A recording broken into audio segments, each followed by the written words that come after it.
Rules about animals, horse-drawn vehicles. Rule 48. Safety equipment and clothing. All horse-drawn vehicles should have 2 red rear reflectors. It's safer not to drive at night, but if you do, a light showing white to the front and red to the rear must be fitted. This is a legal requirement. Horse riders. Rule 49. Safety equipment.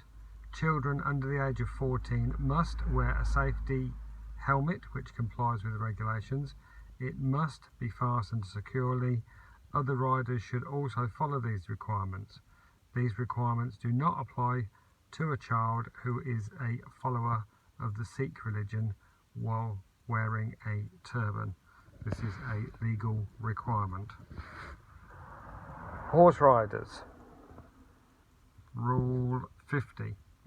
Other clothing you should wear: boots or shoes with hard soles and heels, light coloured or fluorescent clothing in daylight, reflective clothing if you have to ride at night or in poor visibility. This is an example of what is good to wear and what is not so good to wear.